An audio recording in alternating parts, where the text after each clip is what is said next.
activity. So let's talk about strengths of the lesson. Some of the strengths I saw were student interest.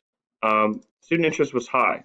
Uh, you could see from the video that's been playing that everybody is engaged in their own job. I thought that was the coolest thing, that each person has a job, they're doing it, they know what to do, and they are getting it done. And so in the video, there are two editors of the newspaper, of the magazine, and they go around and they help all the groups. They manage the activities. I imagine they set due dates and they set time standards for people to get certain things done at certain times.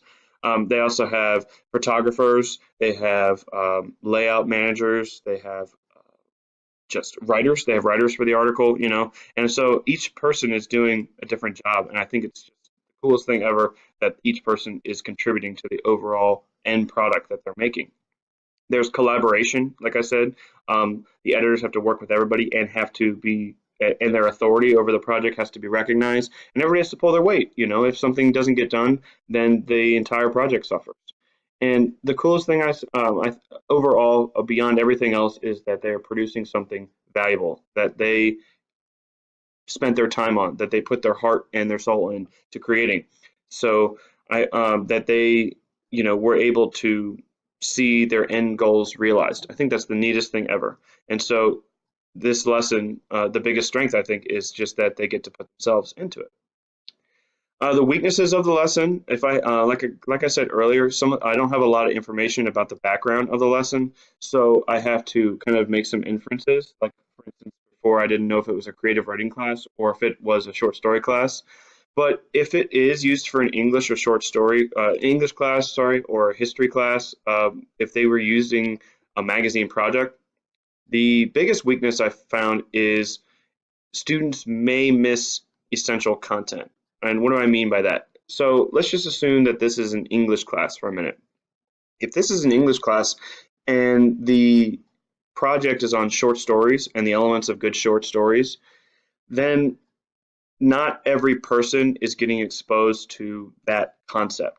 So it would be hard for me to see how a student is getting knowledge about good short story good short story qualities by doing the photography, by doing the layout, by looking for advertisers, by doing magazine publishing. Okay, so those are all really cool and really different lessons that are valuable. But if the concept is short story writing, then maybe not every person is getting equal practice and access to the short story element.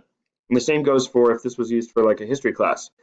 So going back to my interest of magazine publishing, one of my biggest fears is that if every person's working on an element, then there might be missing the history part. Then they may not be practicing with historical sources and interpretation and formulating, historical arguments and things like that. They may be working on the photography aspect and the layout aspect, but they may be missing the history. So if this was used for general content like history or science or social studies, things like that, they may miss some elements.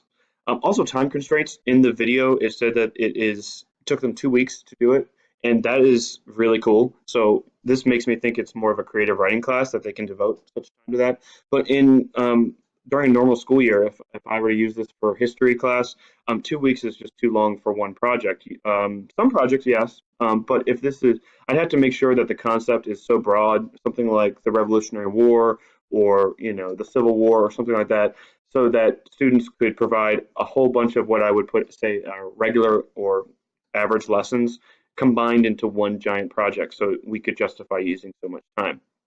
And the other weakness I found is that it uses resources that are beyond one-to-one. So BCBS has one-to-one capability, and you can see that in the video that each student has their computers. But there are some elements in here beyond that. They had digital cameras, and right now I don't have access to digital cameras, scanners, publishing material to actually make a magazine. So this teacher has access to all that, and I don't know how another teacher would accomplish those goals to get all those resources together. But I think an average teacher may not have access to all of those resources. But if this is just looking at it from a case study point of view, this teacher has everything she needs. So it's really not a criticism of this lesson, but a criticism of using this lesson for other contents. This is something that people may find as a roadblock is, not only time, but having everything they need to do, the project.